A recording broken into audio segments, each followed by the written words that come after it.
Oi, gente, voltei. Agora vamos fazer uma pequena explicação do livro de Lucas, do 22, o capítulo 22, do 14 ao 23, que já foi gravado, a leitura está no canal, tá? Antes, peço a vocês que, por gentileza, se inscrevam no canal, deixem o like e compartilhem o vídeo para que outras pessoas também possam receber a palavra do Senhor.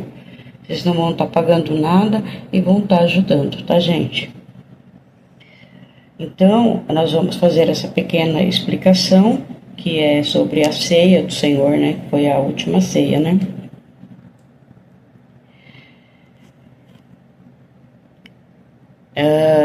Então, gente, assim como o Senhor, ele pediu, né, para Pedro e João, para que eles fossem e preparassem tudo para a última Páscoa, né, do Senhor Jesus. E aí chegou a hora, estava tudo pronto, tudo preparado, e o Senhor Jesus, ele se pôs à mesa, né, e os seus apóstolos estavam com ele. E aí o Senhor disse que desejava ansiosamente comer aquela Páscoa com eles, antes do seu sofrimento. E disse também que nunca mais a comeria, até que ela se cumprisse no reino de Deus. Então, gente, o Senhor, ele estava ali tentando explicar, né, aos seus discípulos que ele era o Cordeiro que seria sacrificado, assim como foi feito na primeira Páscoa. Não sei se vocês lembram, já tem vídeo também no canal, foi feita a primeira Páscoa, que foi instituída por Deus lá no Egito, quando o cordeiro foi morto e o seu sangue passado nos umbrais das portas das casas, né, para a proteção de todos aqueles que obedecessem. Então agora o Senhor Jesus era esse cordeiro. Ele era o cordeiro que ia ser morto para pagar os nossos pecados, assim como antes eram sacrificado um animalzinho e aspergido o sangue dele, tanto foi que foi passado nos umbrais das portas, né, lá no Egito, e todo o povo que obedeceram, todos que obedeceram, eles se salvaram, né? E os que não obedeceram, todos os primogênitos, tanto dos seres humanos como dos animais, todos morreram. Então, já tem vídeo aí no canal, também já foi explicado sobre isso, tá, gente? Então, a partir da morte e ressurreição do Senhor, não ia precisar mais fazer sacrifícios, assim como não foi feito mais. Por quê? Porque também não existe mais o templo, né? O templo, assim como o Senhor profetizou, o templo foi destruído, né? Nos anos 70 foi destruído, e não é onde os israelitas faziam os sacrifícios, né? Onde eles sacrificavam os animais, e a partir dali, como o Senhor mesmo falou, foi tudo destruído. Então, não era mais para fazer mesmo os sacrifícios. Por quê? Porque de uma vez por todas o Senhor fez o sacrifício perfeito. Ele não tinha pecado, ele não tinha mácula nenhuma, mancha nenhuma. E ele veio para nos salvar, né? Então, ele foi o sacrifício perfeito. A partir dali acabou, não precisava de sacrificar mais nenhum animal. Porque o Senhor foi o sacrifício perfeito, né? Aí o Senhor pegou o cálice, né? Ele deu graças e disse: peguem e repartam entre vocês. Olha só, gente. O Senhor deu o cálice Antes ele deu graças, né? E deu para que eles repartissem entre eles. E disse que daquela hora em diante ele não iria mais beber do fruto da videira até que venha o reino do céu. Eu não vou beber mais do fruto da vide até que o reino do céu venha, o reino de Deus venha. Iria subir, né, para o Pai e só iria beber novamente na segunda vinda, né, quando ele voltar. E aí ele pegou o pão, ele deu graças também, partiu e deu aos seus discípulos e disse: Isto é o meu corpo, que é dado por vocês. Façam isto em memória de mim. É por isso que a gente obedece e faz a ceia do Senhor, né? Assim como ele pediu, que era para a gente lembrar da morte e da ressurreição dele e aguardar, né, a vinda dele. Então, gente, o que ele estava tentando fazer ali era explicar para os seus apóstolos que aquele pão que ele repartiu com eles era o que iria acontecer com o corpo dele. Ele ia entregar o corpo dele para ser machucado, chicoteado, pregado em uma cruz, porque eles machucaram muito o Senhor, eles batiam no Senhor de todas as formas, e os chicotes que eles tinham umas bolas na ponta não sei se era metal, o que era aquelas bolas que tinha na ponta do chicote, e cada chicotada que eles davam no corpo do Senhor, rasgava a carne. Então aqui o Senhor está falando, olha, esse pão que eu estou oferecendo a vocês agora, vocês vão partir entre vocês aí. Então isso é o meu corpo. Não vai passar muito tempo, logo eu vou ser traído e o meu corpo vai sofrer todos esses castigos, todos os pecados de vocês vão cair tudo sobre mim. E o meu corpo vai ser chicoteado, machucado e pregado em uma cruz, né? E ele morreria por todos nós. É isso que ele estava falando. Esse pão que vocês vão partir entre vocês, esse é o meu corpo. Meu corpo vai ser dado por vocês, para pagar o pecado de vocês. E falou que isso não era para que ninguém esquecesse. Era para fazer sempre em memória do Senhor, até ele voltar. Então, do mesmo modo, né, depois da ceia, o Senhor pegou o cálice e disse: Este cálice é a nova aliança no meu sangue, que será derramado por vocês. Então, a partir daquele momento, o Senhor ele estava ali fazendo uma nova aliança. E o seu sangue seria derramado na cruz, o seu corpo chicoteado, ele morreria, mas iria ressuscitar. E todo aquele que nele crê será salvo. É isso que ele disse pra gente, né?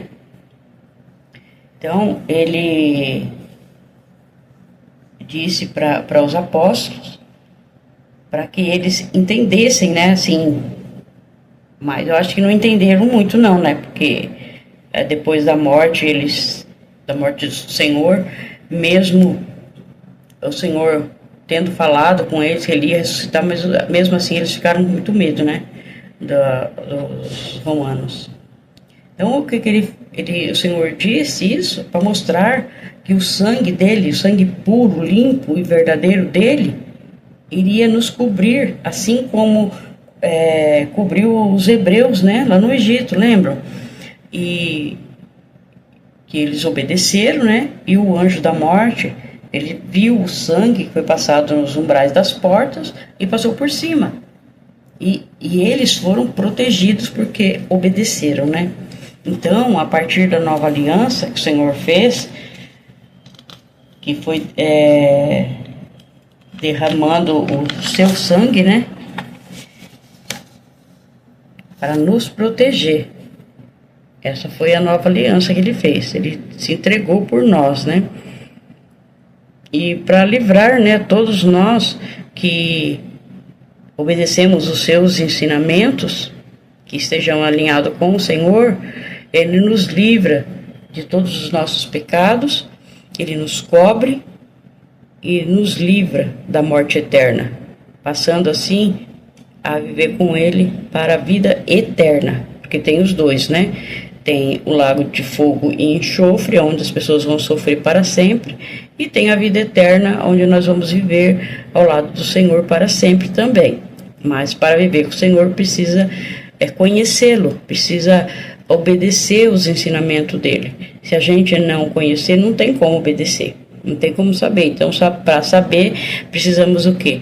Ler as Sagradas Escrituras, ou ouvir para aprender, né? Quem não sabe ler ou não consegue mais ler, que possa ouvir os vídeos, né? Da leitura, da explicação, para tentar aprender, né? Para ficar alinhado com o Senhor, senão não tem como. Se você não conhece o Senhor, não tem como você chegar perto para conversar com Ele. Se Ele não te conhece porque você não está alinhado com Ele, não tem como Ele te salvar, né? Levar você para a vida eterna junto com Ele, né? E aí o Senhor, naquele mesmo momento ali, né? Ele também disse que ali havia um traidor. No meio dos 12 que estavam ali com ele, tinha um traidor, né? Ele estava sentado ali na mesa com eles, com os 12, com os 12 e com o Senhor, claro, né? E aí o Senhor disse que iria acontecer segundo o que estava determinado. E estava determinado isso, foi determinado, ele se propôs a vir para nos salvar e realmente ia acontecer, estava determinado e ia acontecer, né? E aconteceu. E disse, né, aos discípulos, né, mas ai daquele que iria traí-lo.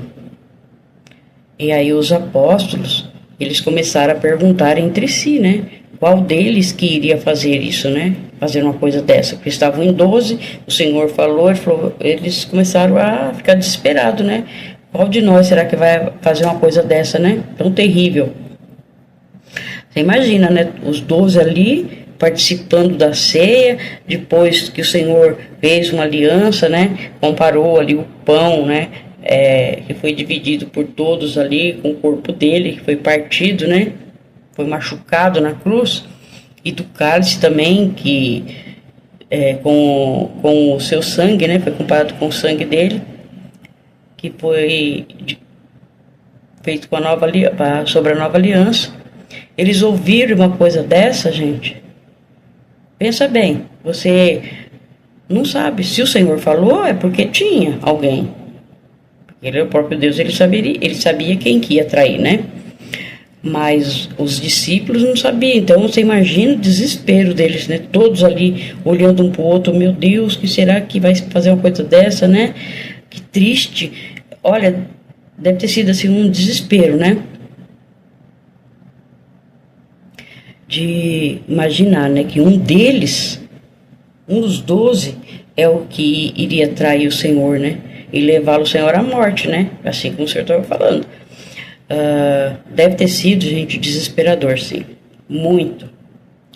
Mas para Judas, não, né, por quê? Porque o Judas não estava alinhado com o Senhor, e sim pensando no que iria fazer.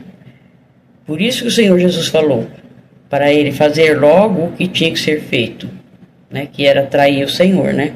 Mas os discípulos não pensaram que era ele. Achou que o Senhor tinha falado com ele para ele comprar alguma coisa, porque ele que cuidava da bolsa, né, do dinheiro, ele que era o tesoureiro, né? Então os outros 11 pensaram o quê? Acho que o Senhor mandou ele comprar alguma coisa, né? Não imaginaram que era ele o traidor, né?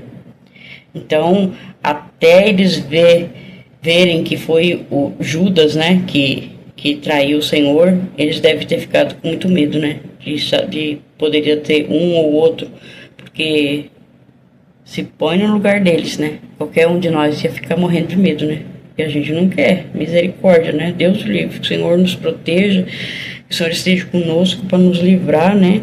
Não deixar que façamos nada de mal, nada de errado, né? Que possamos obedecer ao Senhor em tudo que Ele pediu, que Ele nos ensinou, né?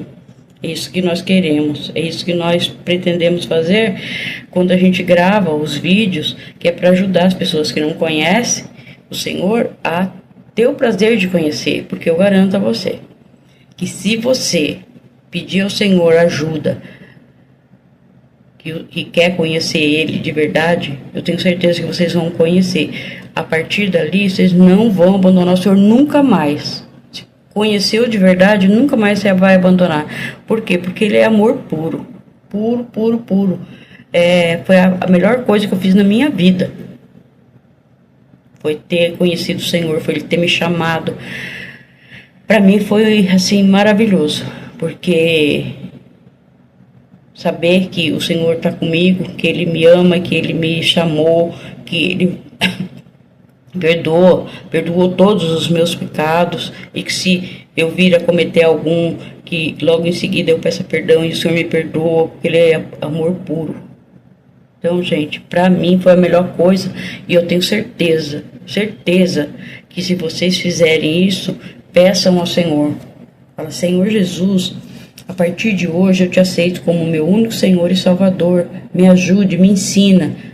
E vocês vão ver como o Senhor vai ajudar, vai pegar na mão de vocês e vai ensinar vocês a caminhar, assim como o Senhor está me ensinando a caminhar, né? Devagarzinho a gente vai aprendendo, nunca nós vamos saber tudo, só quem sabe tudo é o próprio Deus, é o Senhor, mas o Senhor Ele vai nos abrindo, sabe, o nosso entendimento. Cada vez que você lê a palavra, você pode ler milhões de vezes a mesma palavra que você leu, o mesmo versículo. Sempre vai ter algo diferente que você vai descobrir em cada leitura. Então, a leitura ela se renova, a Bíblia ela se renova, ela sabe, é inacreditável, gente. Só vocês aprendendo, vendo, vocês vão ver que realmente eu não estou falando nada de errado, nenhuma mentira, porque a palavra do Senhor ela é renovada a cada instante, cada leitura que a gente faz, a gente vê algo diferente. O Senhor Ele nos revela para nós, né? Ele nos mostra. Basta que a gente peça para Ele, né? E eu peço para que o Senhor continue me ensinando, me ajudando a entender, porque tem muita coisa para aprender, muita mesmo, porque eu não aprendi quase nada, só estou começando a aprender também, né, gente? E aqui com vocês, aprendendo com vocês, tá bom? Peço a Deus pela vida de cada uma de vocês, que o Senhor abençoe, que o Senhor abra o entendimento de cada um, para que vocês aceitem o Senhor como único Senhor e Salvador, enquanto ainda há tempo, né? Porque depois da morte não tem mais jeito, né? Bom, Deus abençoe a todos, fique com o Senhor Jesus.